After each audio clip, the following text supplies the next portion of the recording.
Sugar free ರಾಗಿ ದೋಸೆ ಮಾಡೋದು ಹೇಗೆ ನೋಡ್ಕೊಳ್ಳೋಣ. 1 ಕಪ್ನಲ್ಲಿ ನಾನು ರವೆನ ತೊಗೊಂಡಿದ್ದೀನಿ. ಸಣ್ಣ ರವೆ ಇದೆಯಲ್ಲ ಅದನ್ನು ತೊಳ್ಕೊಂಡಿದ್ದೀನಿ. ಇವಾಗ ಅದನ್ನು ರುಬ್ಬೋದಕ್ಕೆ ಅಂತ ಹಾಕ್ತಾಯಿದ್ದೀನಿ.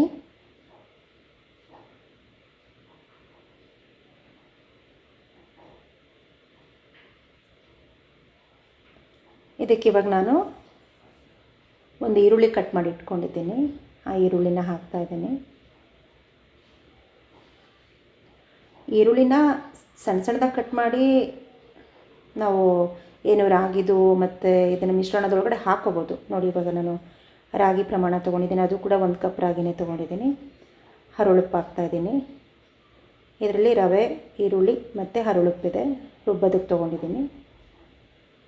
ಇವಾಗ ನೈಸಾಗಿ ರುಬ್ಬಬೇಕಾಗತ್ತೆ ಇದನ್ನು.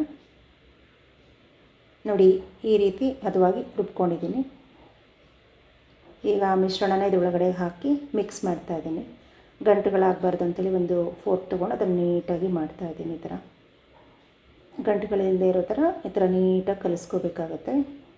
ಹಿಂಗೆ ಕಲಿಸ್ಕೊಳ್ಳೋದ್ರಿಂದ ಏನು ಗೊತ್ತಾ, ಹಿಟ್ಟು ಇವಾಗ ರಾಗಿ ಹಿಟ್ಟು ನೆಂದಿರಲ್ವಲ್ಲ, ಅದು ನಿಮಗೆ ನಾವು ಮಾಡ್ತಾ ಇರೋದೇ ಒಂದು 5-10 ನಿಮಿಷದ ಅಡುಗೆ ಆಗಿರೋದ್ರಿಂದ ಸ್ವಲ್ಪ ನೀಟಾಗಿ ಬ್ಲೆಂಡ್ ಆಗುತ್ತೆ. ರವೆ ಮತ್ತು ಅದರೊಳಗಡೆ ಹಾಕಿರೋ ಈರುಳ್ಳಿ ಇರ್ಬೋದು, ರಾಗಿ ಹಿಟ್ಟು ಜೊತೆಗೆ ಚೆನ್ನಾಗಿ ಮಿಶ್ರಣ ಆಗುತ್ತೆ. ಇವಾಗ ನಾನು ಚಟ್ನಿಗಾಗಿ ಕಡಲೆಬೇಳೆನ 1 ಸ್ಪೂನ್ ಕಡಲೆಬೇಳೆ ತೊಗೊಂಡು ಹುರ್ಕೋತಾ ಇದ್ದೀನಿ. ಈ ಕಡಲೆಬೇಳೆ ಹಾಕೋದ್ರಿಂದ ನಮಗೆ ಒಂಥರ ಈ ಹೋಟೆಲ್ಗಳಲ್ಲೆಲ್ಲ ಸಿಗುತ್ತಲ್ಲ ಚಟ್ನಿ, ಆ ಥರ ಇರುತ್ತೆ. ಮತ್ತು ಇಂದಿನ ಸಾಂಸ್ಕೃತಿಕವಾಗಿ ನಮ್ಮ ಅಮ್ಮಂದಿರಿರ್ಬೋದು ಅಥವಾ ಅಜ್ಜಿರಿರ್ಬೋದು ಮಾಡ್ತಿದ್ರಲ್ಲ ಚಟ್ನಿ, ಆ ಥರ ಒಂದು ಟೇಸ್ಟನ್ನು ಇದು ಕೊಡುತ್ತೆ. ಇವಾಗ ನಿಮಗೆ ಗೊತ್ತಿರುತ್ತೆ, ಪ್ರತಿದಿನ ಒಂದು ತರಕಾರಿ ತಿನ್ನಬೇಕು, ಒಂದು ಕಾಳು ತಿನ್ನಬೇಕು, ಒಂದು ವಿಧದ ಅಂತ ಹೇಳಿ. ಯಾವುದೇ ಒಂದು ವಿಧದ ಕಾಳಾಗಿರ್ಬೋದು ಅಥವಾ ಒಂದು ತರಕಾರಿ ಆಗಿರ್ಬೋದು, ಈ ಥರ ನಾವು ಪ್ರತಿ ಅಡುಗೆಯಲ್ಲಿ ಬಳಸ್ಕೋಬೇಕು. ಆವಾಗ ನಮ್ಮ ಆರೋಗ್ಯ ನಾವು ತಿನ್ನೋ ಫುಡ್ಡಿಂದ ಬ್ಯಾಲೆನ್ಸಾಗಿ ನಿಂತ್ಕೊಳ್ಳುತ್ತೆ. ಇವಾಗ ನೋಡಿ, ಇದಕ್ಕೆ ಕಾಯಿ ಹಾಕ್ಕೊಂಡಿದ್ದೀನಿ, ಕಡಲೆಬೇಳೆ ಹಾಕ್ಕೊಂಡಿದ್ದೀನಿ. ಮತ್ತು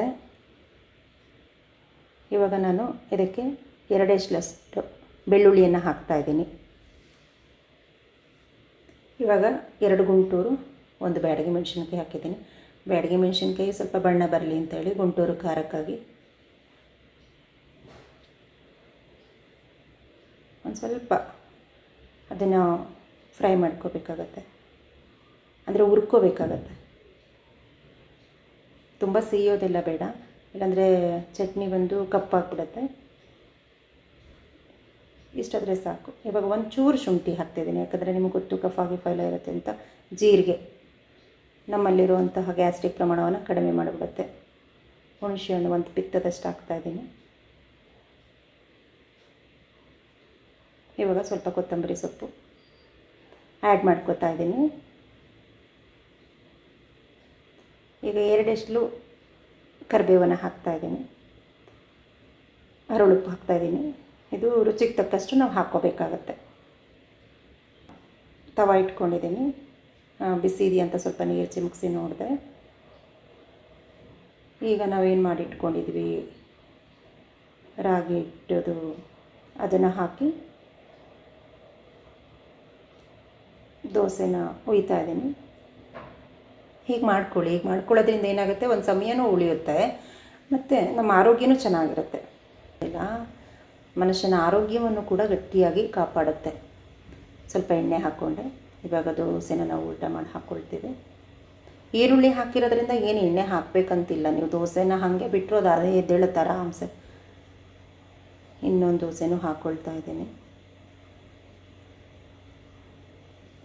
ದೋಸೆ ಮಾಡಬೇಕಾದ್ರೆ ನಿಮಗೆ ಗೊತ್ತಿರುತ್ತೆ, ಯಾವಾಗಲಾದರೂ ತವಕ್ಕೆ ದೋಸೆ ಹಿಡ್ಕೋತಾ ಇದೆ ಅಂತ ಹೇಳಿದರೆ ನೀವು ಎಷ್ಟು ಕಲ್ಲು ಸರಿ ಮಾಡ್ತೀರಾ, ಎಣ್ಣೆ ಹಚ್ತೀರಾ, ಅದಕ್ಕೆ ನೀರು ತಕ್ಕಳಿಸಿ ನೋಡ್ತೀರಾ, ಬಟ್ಟೆಲಿ ಒರೆಸಿ ನೋಡ್ತೀರಾ, ಏನು ಮಾಡಿದ್ರೂ ಆಗೋದಿಲ್ಲ. ಆದರೆ ನಾನು ಹೇಳೋ ಒಂದು ಟ್ರಿಕ್ ಅಂತೂ ನೆನ್ಪಿಟ್ಕೊಳ್ಳಿ.